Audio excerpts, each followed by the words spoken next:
முதல் வாசகம். நீங்கள் அறியாமல் வழிபட்டுக் கொண்டிருக்கும் அந்த தெய்வத்தையே நான் உங்களுக்கு அறிவிக்கின்றேன். திருத்தூதர் பணிகள் நூலிலிருந்து வாசகம். அதிகாரம் 17 இறைவசனம் 15 மற்றும் 22 முதல் அதிகாரம் 18 இறைவசனம் 1 முடிய. அந்நாள்களில் பவுலுடன் சென்றவர்கள் அவரை ஏதென்சு வரை அழைத்துச் சென்றார்கள். சீலாவும் தீமோத்தேயுவும் விரைவில் வந்து சேர வேண்டும் என்னும் கட்டளையை பவுலிடமிருந்து பெற்றுக்கொண்டு அவர்கள் திரும்பிச் சென்றார்கள். அரையோப்பாகு மன்றத்தின் நடுவில் பவுல் எழுந்து நின்று கூறியது: ஏதென்சு நகர மக்களே, நீங்கள் மிகுந்த சமயப்பற்றுள்ளவர்கள் என்பதை நான் காண்கிறேன். நான் உங்களுடைய தொழுகை கூடங்களை உற்று பார்த்து கொண்டு வந்தபோது அறியாத தெய்வத்துக்கு என்று எழுதப்பட்டிருந்த பலிபீடம் ஒன்றை கண்டேன். நீங்கள் அறியாமல் வழிபட்டுக் கொண்டிருக்கும் அந்த தெய்வத்தையே நான் உங்களுக்கு அறிவிக்கிறேன்.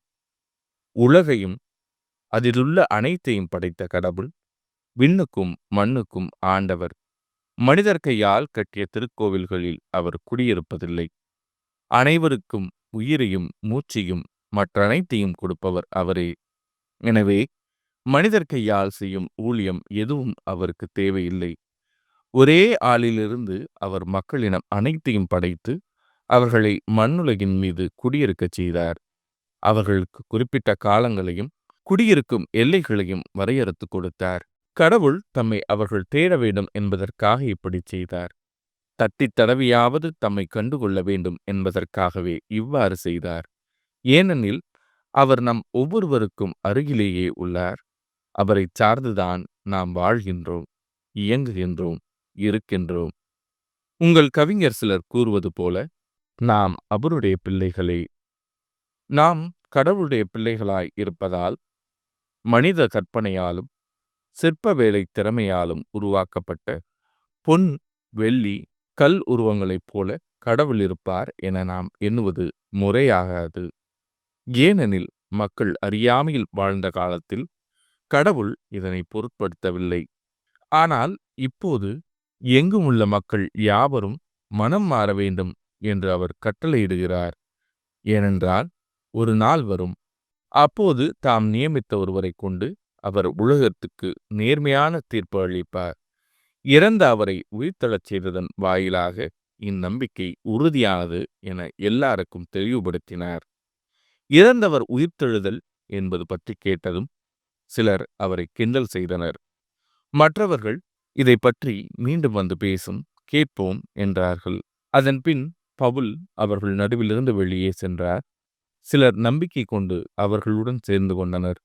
அவர்களுள் அரையோப்பாகு மன்றத்தின் உறுப்பினரான தியோனிசியும் தாமரி என்னும் பெண் ஒருவரும் வேறு சிலரும் அடங்குவர்.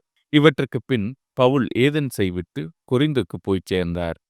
இது ஆண்டவரின் அருள்வாக்கு. இறைவா, உமக்கு நன்றி. பதிலுரை பாடல். ஆண்டவரே, விண்ணும் மண்ணும் உமது மாட்சியால் நிறைந்துள்ளன. விண்ணுலகில் உள்ளவையே ஆண்டவரை போற்றுங்கள். உன்னதங்களில் அவரை போற்றுங்கள். அவருடைய தூதர்களே, நீங்கள் யாவரும் அவரை போற்றுங்கள். அவருடைய படைகளே, நீங்கள் யாவரும் அவரை போற்றுங்கள்.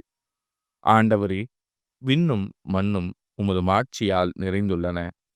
உலகின் அரசர்களே, எல்லா மக்களினங்களே, தலைவர்களே, உலகின் ஆட்சியாளர்களே, இளைஞரே, கன்னியரே, முதியோரே மற்றும் சிறியோரே, நீங்கள் எல்லாரும் ஆண்டவரை போற்றுங்கள். ஆண்டவரே, விண்ணும் மண்ணும் உமது மாட்சியால் நிறைந்துள்ளன. அவர்கள் ஆண்டவரின் பெயரை போற்றுவார்களாக. அவரது பெயர் மட்டுமே உயர்ந்தது. அவரது மாட்சி விண்ணையும் மண்ணையும் கடந்தது. ஆண்டவரே, விண்ணும் மண்ணும் உமது மாட்சியால் நிறைந்துள்ளன. அவர் தம் மக்களின் ஆற்றலை உயர்வுறச் செய்தார்.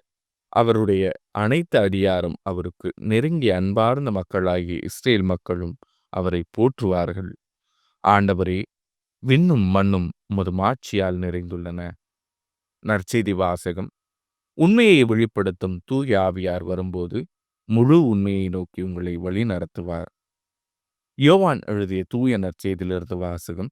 அதிகாரம் 16 இறைவசனங்கள் 12 முதல் 15 முடிய. அக்காலத்தில் இயேசு தம் சீடரை நோக்கி கூறியது: நான் உங்களிடம் சொல்ல வேண்டியவை இன்னும் பல உள்ளன, ஆனால் அவற்றை இப்போது உங்களால் தாங்க இயலாது. உண்மையை வெளிப்படுத்தும் தூய ஆவியார் வரும்போது அவர் முழு உண்மையை நோக்கி உங்களை வழிநடத்துவார். அவர் தாமாக எதையும் பேச மாட்டார். தாம் கேட்பதையே பேசுவார். வரப்போகிறவற்றை உங்களுக்கு அறிவிப்பார். அவர் என்னிடமிருந்து கேட்டு உங்களுக்கு அறிவிப்பார். இவ்வாறு அவர் என்னை மாட்சிப்படுத்துவார். தந்தையுடையவை யாவும் என்னுடையவையே. எனவேதான் அவர் என்னிடமிருந்து பெற்று உங்களுக்கு அறிவிப்பார் என்றேன். இது ஆண்டவரின் அருள்வாக்கு. கிறிஸ்துவே உமக்கு புகழ்.